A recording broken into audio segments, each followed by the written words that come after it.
हम उस सर्किट को सॉल्व करना चाह रहे थे by using all our previous things, मतलब जो अब तक हम लोगों ने चीजें अब तक डिस्कस कर ली हैं उसके हवाले से अब हम लोगों को क्या करना है, सर्किट को सॉल्व करना सीखना है कि वो सर्किट को हम सॉल्व कैसे कर सकते हैं। अच्छा जी, तो सर्किट कुछ इस तरीके से था कि मैं एक दफा वो सर्किट को फिर दोबारा रीड्रॉ कर लेता हूँ यहाँ पर। बस एक मिनट। हाँ जी, हम वो सर्किट पे पहुंच चुके हैं। तो वो सर्किट कुछ इस तरीके से है कि एक अदद हमारे पास वोल्टेज सोर्स है। सर रिकॉर्डिंग ऑन कर दें। मैंने अपनी स्क्रीन की जो रिकॉर्डिंग है वो ऑन कर दी है। बेसिकली मैं अपने जो मेरा पीसी है उसके ऊपर मैंने एक स्क्रीन रिकॉर्डिंग जो एचडी है वो ऑन करूंगा, देन उसके जरिए से आपको वो लेक्चर आपको मिल जाएगा। राइट। सो एक अदद सर्किट कुछ हमारे पास इस तरीके से मौजूद है जिसमें एक हमारे पास एक ये voltage control voltage dependent source है और दो अदद हमारे पास डिपेंडेंट वोल्टेज सोर्स है, और दो अदद हमारे पास कुछ रेजिस्टेंस है। ये जो हमारे पास बैटरी लगी हुई है that is my 12 volt battery. एक जो रेजिस्टेंस लगी हुई है that is my 4 ohms resistance. और ये जो वोल्टेज कंट्रोल वोल्टेज सोर्स लगी हुई है इसकी जो value that is 2 V naught. V naught का मतलब क्या है कि ये एक कोई ना कोई वोल्टेज के ऊपर डिपेंड कर रहा है, और वो वोल्टेज किसके ऊपर आ रहा है, वो इस 6 ohms रेजिस्टर के अक्रॉस जो वोल्टेज ड्रॉप है वो उसको बता रहा है। और यहाँ पे उनकी साइन कन्वेंशन भी दी गई है that is equals two plus minus here over here. Right. Another voltage source that is my 4 volt. तो सवाल कुछ इस तरीके से। अच्छा, ये जो सवाल है आप बुक के अंदर देख भी सकते हो, ये आपको बुक में सॉल्व एग्जांपल मिल जाएगी। हमें क्या करना है, हम इस तरह के सवालों को सॉल्व करना देखना है कि हम किस तरीके से इसको सॉल्व कर सकते हैं। तो भाई स्टार्ट करते हैं। सबसे पहली जो चीज है वो इस बात का ख्याल रखना है कि पहले तो आपने करंट की डायरेक्शन अज्यूम करनी है। क्या करनी है, यहाँ पे मैं लिख भी देता हूँ कि ये समझे फर्स्ट पार्ट है, assume the direction of current. हमें क्या अज्यूम करनी है, डायरेक्शन करंट की अज्यूम करनी है। किस तरीके से अज्यूम कर सकते हैं, या तो क्लॉकवाइज या तो काउंटर क्लॉकवाइज। तो हमने क्या कर दिया, क्लॉकवाइज अज्यूम कर लिया कि एक लूप है इसके अंदर ये जो है वो करंट फ्लो कर रहा है। यहां तक किसी को कोई प्रॉब्लम कोई मसला, आगे चले। यस जी सर। ठीक है। फिर उसके बाद हम लोगों जो दूसरा स्टेप है इसका, वो दूसरा स्टेप क्या है, सेलेक्ट द मेथड। किस मेथड के जरिए से हमने करना, एंड राइट इक्वेशन। पहले तो हम लोगों ने क्या करना है, इक्वेशन के वो बनानी होगी, और उस इक्वेशन को बनाने से पहले हमें क्या करना होगा, एक मेथड सेलेक्ट करना पड़ेगा। क्या करना पड़ेगा, एक मेथड सेलेक्ट। और वो मेथड क्या हो सकता है, सामने हमारे पास क्या है, एक सिंपल सा लूप है, मेनी सर्किटेड एलिमेंट्स हैं मौजूद, वोल्टेज फाइंड आउट करना है because we need to find out this I. V naught मालूम करना है, यहाँ पे मैं लिख भी देता हूँ, वी नॉट मालूम करना है, और आई मालूम करना है जो इस करंट जो करंट गुजर रहा होगा सर्किट के अंदर से। तो ये चीजें हम लोग को फाइंड आउट करनी है। तो बेस्टेस्ट मेथड कौन सा रहेगा, does anybody can tell me, कौन सा मेथड बेस्ट रहेगा। ऑलवेज यार केवीएल, केवीएल बेस्टेस्ट रहेगा, हमें केवीएल देखना। तो हमने क्या सिलेक्ट किया, ये केवीएल मेथड सेलेक्ट किया। इसके बाद जो तीसरी चीज है वो ये है, राइट द इक्वेशन। अब हम लोगों को क्या करनी होगी, इक्वेशन राइट करनी होगी। अब इसकी इक्वेशन क्या हो सकती है, इक्वेशन के अंदर आप लोगों ने क्या करना होगा, भाई केवीएल क्या कहता है, the sum of all voltages in a loop is equal to zero. यानी कि जो भी इक्वेशन बनेगी उसके वो बराबर होगी किसके, जीरो के। यहां तक किसी को कोई problem. No sir. After that you need to write all these voltages. अब ये सारे वोल्टेजेस की हम लोगों ने यहाँ पे नंबरिंग लिखनी है। सिंस आपने डायरेक्शन क्या अज्यूम की है यहाँ पर, सो हम लोग always starting from the source.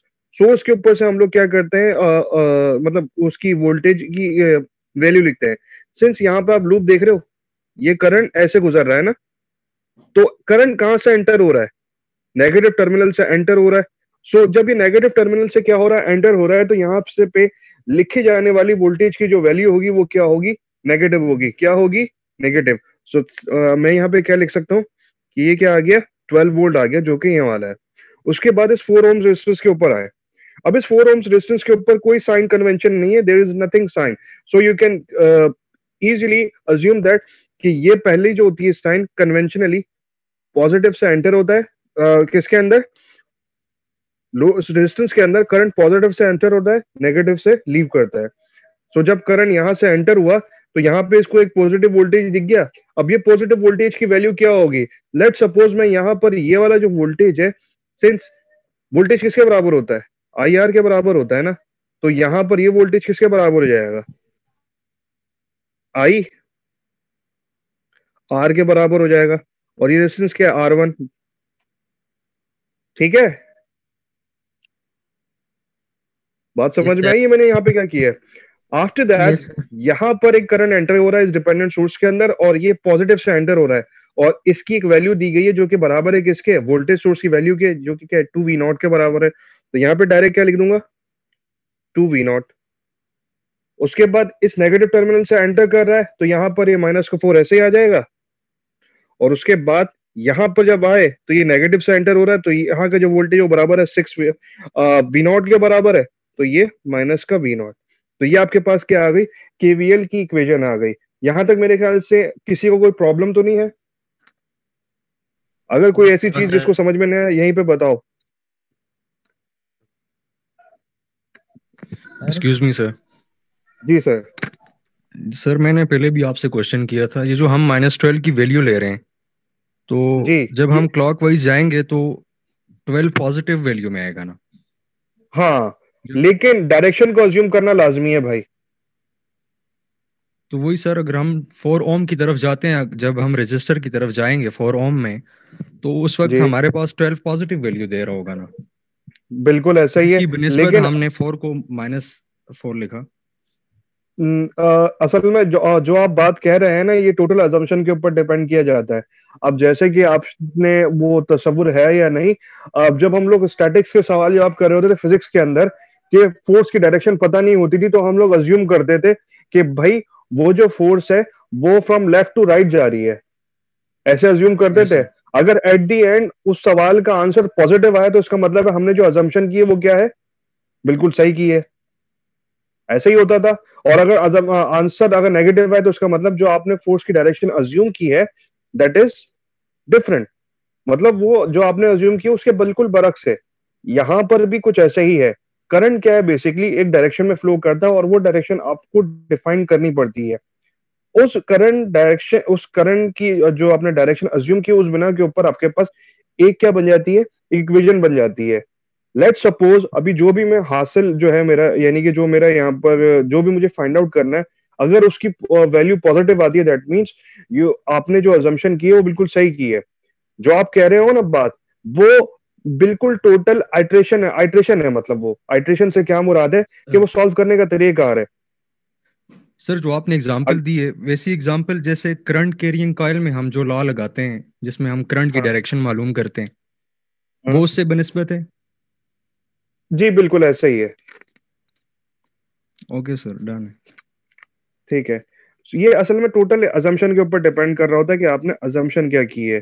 अच्छा मैं सर, हाँ जी सर वो जो आपने 4 ओम वाले रजिस्टर पे वो साइन लगाए हैं, वो किस तरह लगाए हैं? ये थोड़ा सा तेज बोलना, मेरे पास आवाज स्लो आई है आपकी। सर मैं कह रहा हूँ जो आपने साइन कन्वेंशन लगाई है जिसपे साइन नहीं लगे हुए थे रजिस्टर पे, वो किस तरह लगाए हैं? यार ये टोटल आपकी वो है क्या कहते हैं, मतलब वो सवाब दीद है। बुक का जो तरीकेकार है ना, वो तरीकेकार यही है कि लेफ्ट वाला जो होता है ना, ये वाली साइड जो होती है पॉजिटिव होती है, यहाँ नेगेटिव होती है, अगर कहीं पे गिवन नहीं है तो। Okay sir. सवाल को सॉल्व करते हैं मजीद।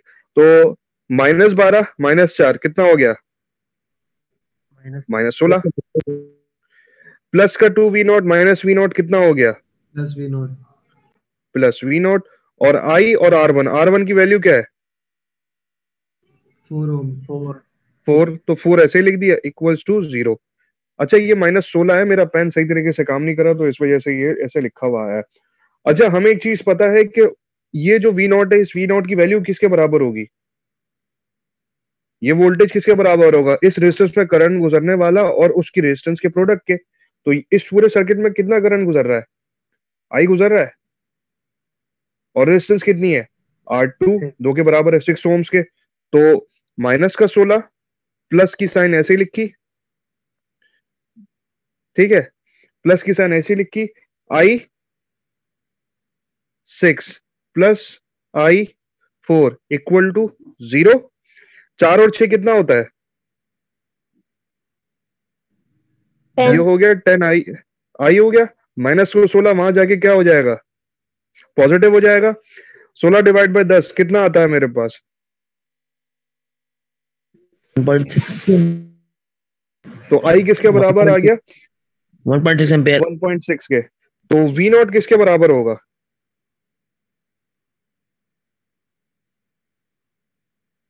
I R2। I बराबर है 1.6 के, मल्टीप्लाई हो जाएगा किसके साथ? 6 के साथ। तो 1.6 मल्टीप्लाई बाय 6, V नॉट की वैल्यू बताओ।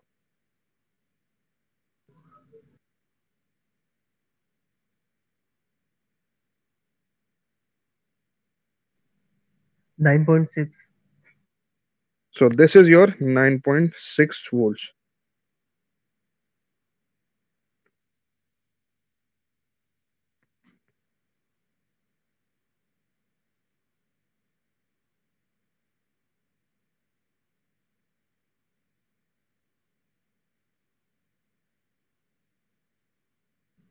सही है सर। ठीक है जनाब।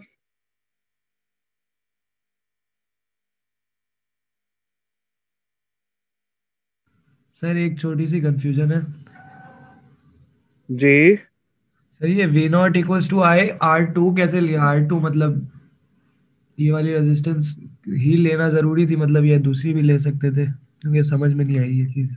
बाकी क्लियर है यार, R2 ये वाली R2 ही लेनी पड़ेगी क्योंकि V नॉट बेसिकली इसके अक्रॉस का वोल्टेज ड्रॉप है।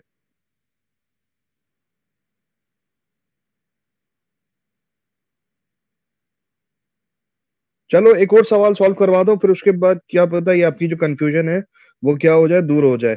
सवाल एक और नया आ जाता है। तो सवाल कुछ इस तरीके से है कि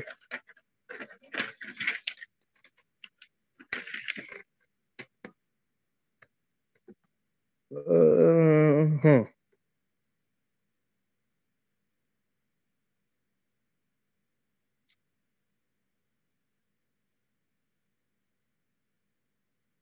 दो अदद मेरे पास करंट सोर्सेज हैं, एक डिपेंडेंट है और एक इंडिपेंडेंट है। इस करंट सोर्स की जो वैल्यू है दैट इज माय 3 एम्प्स, ये 3 एम्प्स के बराबर है। और ये जो रेजिस्टेंस है ये 4 ओम्स के रेजिस्टेंस के बराबर है। जो मेरे पास ये करंट सोर्स है that is equals to 0.5 times I naught. ठीक है, ये करंट सोर्स की एक वैल्यू दी गई है। और आई नॉट क्या है? बेसिकली इस 4 ओम से गुजरने वाला जो करंट है ये मेरे बराबर है किसके? आई नॉट के बराबर है। किसके बराबर है? आई नॉट के बराबर है। और अगर मैं ठीक है, मुझसे क्या पूछा जा रहा है? मुझसे पूछा जा रहा है आई नॉट बताओ एंड वी नॉट बताओ कि ये आई नॉट किसके बराबर होगा और वी नॉट किसके बराबर होगा। ठीक है जनाब, बात समझ में आई? Yes sir. जी सर। ठीक है जी।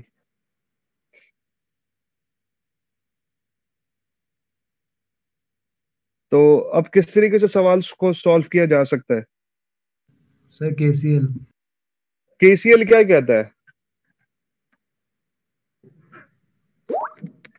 Source current equal to all current, मतलब जो सारे करंट होते हैं। यानी कि आप ये एक नोड आ गया, ये नोड नंबर है, तो यहाँ पे आपने लिख दिया भाई at node A. Node A के ऊपर आपने क्या लिख दिया कि भाई sum of all current equals to, अब देख सकते हो ये सोर्स करंट है और ये एक मेरे पास क्या है? एक डिपेंडेंट। सो एक करंट ये एंटर हो रहा है, एक करंट ये एंटर हो रहा है। तो लीविंग करंट कौन सा है? ये वाला है, नीचे वाला? जी सर। ऐसा ही है ना? जी सर। तो आई नॉट। एंटरिंग कौन कौन से करंट हो रहे हैं? एक 3 एम्पियर करंट एंटर हो रहा है और इसके अलावा एक ये 0.5 आई नॉट भी एंटर हो रहा है। ठीक है, लीविंग करंट कौन सा होगा मेरे पास? सिंपल आई नॉट होगा। तो ये मैंने क्या कर दिया? आई नॉट ये यहां लिख दिया। क्या मैं इस इक्वेशन के जरिए से मैं आई नॉट की वैल्यू फाइंड आउट कर सकता हूँ?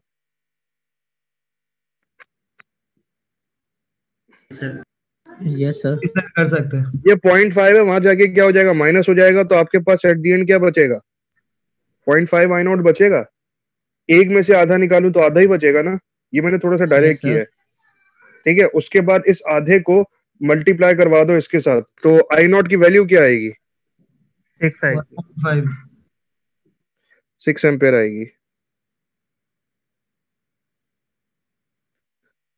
क्या आएगी? 6 एम्पेयर आएगी। तो आई नॉट तो आपने पता लगा लिया, वी नॉट कैसे मालूम करूंगा? How can I find V not?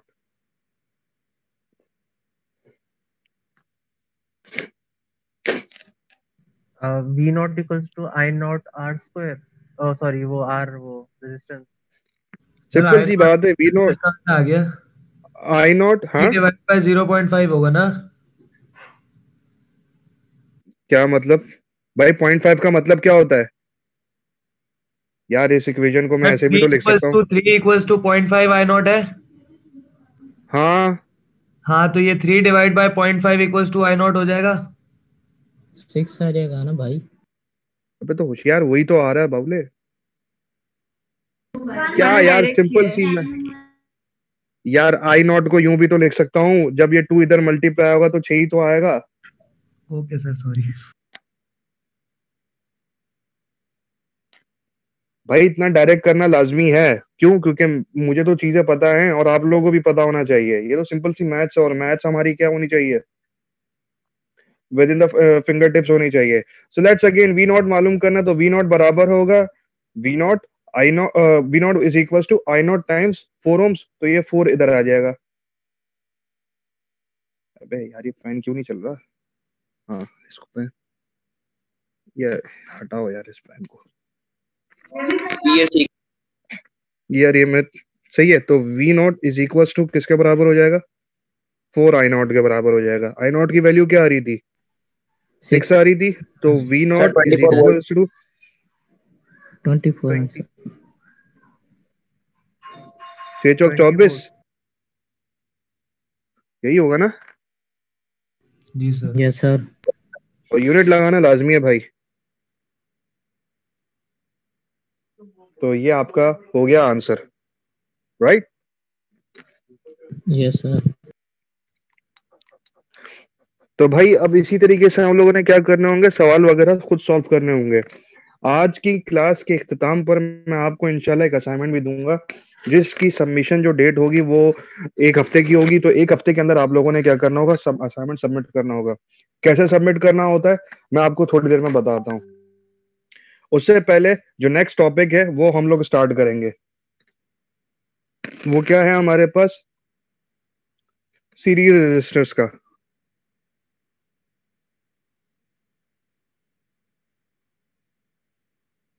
End voltage division, ये एक नया टॉपिक है जो आप लोगों ने अभी पढ़ना है थोड़ी देर में।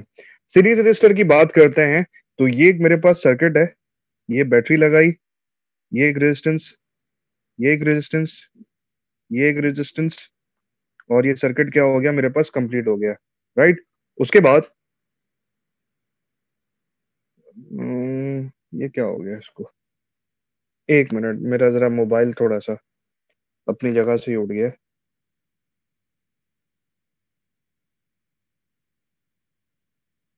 एक मिनट में थोड़ा सा एडजस्ट कर लूं इसको। हाँ जी, कदरे बेहतर। स्क्रीन थोड़ी सी अब सेट हो चुकी है। सो ये मेरे पास रेजिस्टेंस है R1, R2, R3। ये मेरे पास एक वोल्टेज सोर्स है, इसको मैं क्या कह रहा हूँ, VS कह रहा हूँ। क्या कह रहा हूँ? VS कह रहा हूँ। सो अगर मैं इन पूरे सर्किट के अंदर जितनी भी इसकी रेजिस्टेंस है, इनकी मैं क्या मालूम करना चाहता हूँ, R टोटल या इक्विवेलेंट रेजिस्टेंस मालूम करना चाहता हूँ। कैसे मालूम कर सकता हूँ?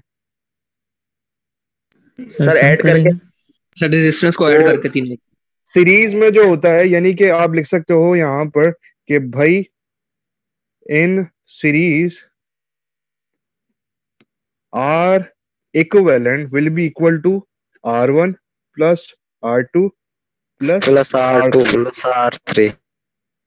ठीक है, सही लिखा है मैंने? Yes sir. अच्छा, एक और चीज है। सो एक, अब यहां पर आपको पता है कि सीरीज के अंदर वोल्टेज क्या होता है? वोल्टेज डिफरेंट होता है। नहीं होता सर, आ, वोल्टेज क्या होता डिफरेंट है? होता है, चलो सही है, वोल्टेज आपकी बात डिफरेंट होता है। सही है, सही है, सही है, करंट सही है, सेम सही है, होता है। सही है। करंट सेम हो गया, वोल्टेज क्या हो गया? सेम नहीं हुआ। तो वोल्टेज क्या होता है अमंग दीज रजिस्टर? क्या होता है? डिवाइड होता है। क्या होता है? डिवाइड होता है। जो ठीक है, जो अब तक हम लोग बात कर रहे हैं ये समझ में आ रही है? ठीक है। Yes sir. अब वोल्टेज सीरीज के अंदर वोल्टेज क्या हो गया? डिवाइड हो गया। और मुझे अगर मुझे इन रजिस्टर के अक्रॉस क्या मालूम करना है? वोल्टेज मालूम करना है। तो मेरे पास क्या आ जाता है? वोल्टेज लो आता है। ठीक है, जो हम लोगों ने I V R V is equal to I R देखा था। दूसरा हमारे पास क्या आ जाता है? केवीएल आ जाता है। तीसरा एक और रूल होता है। क्या होता है? तीसरा एक और रूल होता है जिसको हम लोग कहते हैं वीडीआर। ठीक है, तीसरा जो रूल होता है, एक चीज आ जाती है हमारे पास, ऊपर वाली चीज को इग्नोर करना, वोल्टेज डिवीजन रूल। ठीक है, एक ही हमारे पास वोल्टेज डिवीजन रूल आता है, इसका नाम है वीडीआर। इसे क्या कहते हैं? वीडीआर। एप्लीकेबल कहाँ होता है? ये सीरीज सर्किट के अंदर एप्लीकेबल होता है। सीरीज के अंदर हमारे पास एप्लीकेबल होता है। वीडीआर कहता क्या है? अगर मेरे पास ये तीन रेजिस्टेंस है, लेट सपोज अगर मैं यहाँ पर एक सर्किट बनाऊं, ये मेरे पास एक वोल्टेज सोर्स आ गया, एक रेजिस्टेंस ये आ गई, एक रेजिस्टेंस मेरे पास ये आ गई। ठीक है भाई, एक इस रेजिस्टेंस का नाम है R1, इस रेजिस्टेंस का नाम क्या है? R2। क्या है? R2। और ये मेरे पास क्या है?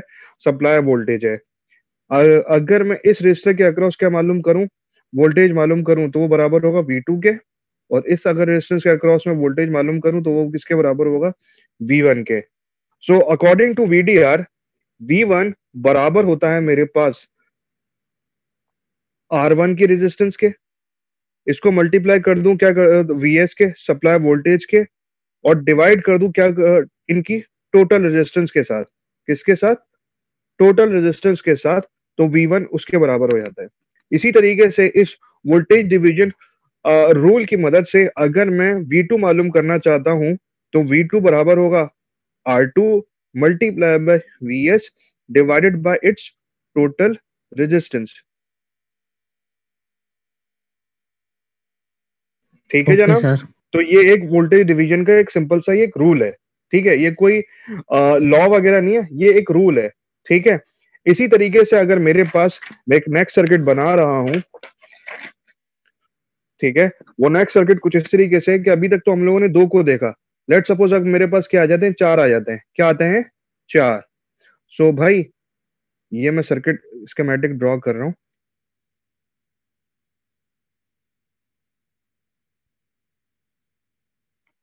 तो कुछ ये हमारे पास आ गए रेजिस्टेंस। ये रेजिस्टेंस है R1, R2, R3 और R4 के बराबर है। ठीक है, ये वोल्टेज V1, V2, V3 और V4 के बराबर है। और ये समझो मेरे पास सप्लाई वोल्टेज है। क्या है? Supply voltage. अगर मैं V4 मालूम करना चाहता हूं, सॉरी, अगर V1 मालूम करना चाहता हूं, तो V1 बराबर होगा किसके? R1 के। R1 मतलब हो जाएगा VS के, VS और डिवाइड R1 बाय किससे हो जाएगा? टोटल रेजिस्टेंस के, R यानी कि R1 plus R2 plus R3 plus. Plus R3 plus R4। ठीक है, यस सर। सो ये हमारे पास वोल्टेज डिवीजन रूल बन गया। अगर मुझे V4 मालूम करना है तो V4 किसके बराबर होगा भाई? Anybody can tell me? Sir R4 V4 multiply by VS। Sir R4 multiply by VS divided by R1 plus R2 plus R3 plus R4। Yes sir. Set है जी। तो इसका मतलब है आप लोगों को समझ में आ गया कि VDR होता क्या है। ठीक है जनाब, तो सवाल सॉल्व करेंगे कोई? मैं देखता हूँ कोई मुझे सवाल जवाब कोई इसकी, बल्कि नहीं, अभी तक मुझे कोई इसकी एग्जाम्पल तो मिली नहीं। खैर ये है कि इसके बाद हम लोगों के पास जो दूसरी चीज होती है उसको स्टार्ट करते हैं, फिर उसके बाद इसके न्यूमेरिकल्स आएंगे बुक के अंदर। ये हम लोगों ने सीरीज और को तो देख लिया। इसी तरीके से एक हमारे पास क्या होता है, एक पैरेलल रेजिस्टर्स होते हैं। यार ये क्या बार बार parallel resistor and current division, ठीक है। पैरेलल रेजिस्टर है और मैं एक सर्किट बना देता हूं आपको कि भाई लेट सपोज अगर ये मेरे पास एक वोल्टेज सोर्स है, एक रेजिस्टेंस आ गई मेरे पास ये वाली, तो गलती हो गई थोड़ी सी, ये सर्किट को फिर दोबारा ड्रॉ कर रहा हूं मैं यहाँ पर। एक रेजिस्टेंस ये आ गई, एक रेजिस्टेंस ये आ गई, और ये मेरे पास R1 है, ये मेरे पास क्या है R2 है। सो R1 और R2 आपस में क्या है, पैरेलल में है ना। जी सर। सर तो जी किसी का कोई सवाल था क्या? No sir. ठीक है। सो अगर मैं इस पूरे सर्किट की टोटल रेजिस्टेंस मालूम करना चाहता हूं, यानी कि टोटल रेजिस्टेंस मालूम करना चाहता हूं, तो टोटल रेजिस्टेंस किसके बराबर होगी? 1/R1 बराबर होगी 1/R1 plus 1/R2। हाँ, तो यानी कि 1/RT is equals to 1/R1 plus 1/R2। अगर इसी तरीके से ये डिवीजन और बढ़ती जाएगी तो सो ऑन, ये आपस में क्या होते जाएंगे, इसी तरीके से ऐड होते जाएंगे। तो मेरे ख्याल से तमाम लोगों का इस बात पर इत्तेफाक है। जी सर। ये तो सिंपल हम लोगों ने अपने इंटरमीडिएट में ओ लेवल्स में या ए लेवल्स में हम लोगों ने पढ़ा भी है, ऐसा ही है। Yes sir. जी सर। तो चलो ये बात तो अल्लाह का शुक्र है, ये क्लियर हो चुकी है आप लोगों को। तो दूसरी चीज क्या आ जाती है कि हमारे पास, दूसरी चीज ये आ जाती है कि हमारे पास एक चीज होती है कि पैरेलल के अंदर करंट क्या होता है, सेम नहीं होता। वोल्टेज सेम होता है, करंट सेम नहीं होता। So in other words you yes can sir. Say that if the current supplied by this voltage source is IS, so this IS is going to be divided among these two resistance. So हम लोग ये कह सकते हैं कि इस node के ऊपर क्या हो रही है, करंट डिवाइड हो रही है। डिवीजन हो करंट, हाँ करंट डिवीजन हो रही है। सो इस करंट डिवीजन का एक रूल होता है जिसको हम लोग क्या कहते हैं, करंट डिवीजन रूल, और सिंपल सा CDR। CDR कहते हैं। क्या कहते हैं? CDR, right. तो ये CDR का, मैं इसकी अगर कोई 1 मिनट में आप लोगों को कुछ इसकी मिल जाए मुझे तो मैं दिखा दूं। 1 मिनट रुकना यार, ये मुझे कोई इसकी करंट डिवीजन की कोई मिल नहीं रही।